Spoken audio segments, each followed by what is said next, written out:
সম্মানিত দর্শকবৃন্দ, আশা করি সকলে ভালো আছেন।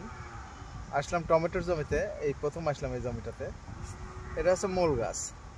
দেখেন সাইডে কুশি বের হয়েছে একটা, দুইটা, এইদিকে একটা, তিনটা, এইদিকে একটা, চারটা, পাঁচটা। এই সাইডের কুশি রাখার কারণে গাছ কিন্তু উপরের দিকে বাড়তেছে না এবং ফলের সংখ্যাও কিন্তু কম। এই সময় আরও বেশি ফল হওয়ার কথা ছিল, কিন্তু হয়নি। যারা এই কুশিগুলো নিচের ভেঙে গেছে তাদের টমেটো কিন্তু অনেক বড় বড় সাইজ হয়ে গেছে। তো আজকে আমি এখানে এসে ওনাকে পরামর্শ দিচ্ছি যে এই কষিগুলো ভেঙে নিয়ে পাশের জমিতে আপনি লাগান। এই জমিতে যেহেতু গ্যাপ নাই, গ্যাপ ফিলিং করার দরকারও নাই, তো আমরা পাশের জমিতে এখন লাগাবো, সেটাই আপনাদের দেখানোর জন্য আজকের এই ভিডিওটা বানাচ্ছি আমি। তো ভাঙেন একটু, হ্যাঁ আরেকটা নেন। এটা কি হয় দেখেন, মূল গাছের চায় কিন্তু এটাই বড় হয়ে গেছে। মূল গাছের চায়, কারণ এর শক্তি বেশি নিচ্ছে, যার কারণে মূল গাছের কিন্তু ফুল ফলের সংখ্যা। আর এটা যদি ভেঙে দেওয়া যায়, এই খাবারটা সম্পূর্ণ এখানে যাবে এবং দ্রুত কিন্তু এই ফুলগুলো হবে। আমি আগামী সপ্তাহে আবার ভিডিও দেখাবো আপনাকে। আচ্ছা, চারটাই আমি ভেঙে দিচ্ছি, ভাঙেন। এই ভাঙলো, এটাও ভেঙে দেন।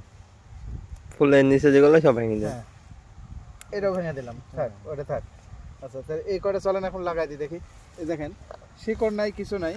এটা অনেক সময় গাঁদা ফুলেরও দেখেন গোটা গাছটাই যেরকম শিকড়, এই টমেটোর গাছও কিন্তু এই গোটাটাই শিকড় হবে। একটু দেখেন, এই গাছগুলো কিন্তু ওখান থেকে কুশি ভেঙে নিয়ে এসে এইগুলো লাগাই দেওয়া হলো। এটা একটা গমের জমি। গমের জমিতে আমরা আইল ফসল হিসেবে টমেটো চাষ করছি। এই গাছের মূল গাছের যত জীবনকাল যেরকম, এটারও কিন্তু জীবনকাল ওই রকমই। তো ওখানে ফুল আসছে, এখানেও কিন্তু ওই একই জীবনকাল অনুযায়ী যে বৈশিষ্ট্য হওয়ার কথা, সেই বৈশিষ্ট্য অনুযায়ী এটা হবে। হয়তো 7 দিন দেরি হতে পারে। এই ফলের থেকে শুরু করে সবই কিন্তু এখানে খুব দ্রুত হবে। যে টমেটোর গাছ আজ লাগালাম 1 মাস পর ফল ধরবে তা কিন্তু না। 7 দিন পর পরই দেখবেন যে এটা ওই মূল গাছের মতোই হয়ে গেছে। এটা লাগান, আপনি লাগান। আইল ফসল হিসাবে আমরা টমেটোর চাষটা এখানে করতেছি। খালি পুঁতে রেখে দেন, একটা গিট সহ পুঁতে রাখেন। দেখেন, না এটা পুঁতেন। আইল ফসল চাষ করছি কিন্তু আমরা, আইল ফসল দিচ্ছি। আমার গমের জমির কোনো ক্ষতিও হবে না, কিছু হবে না। মাঝখান থেকে আমার এখানে খাওয়ার জন্য যেটুকু দরকার, বা এখান থেকে আবার বিক্রি, গোটা আইল যত বড় আইল আপনারা কিন্তু বিক্রিও করতে পারেন।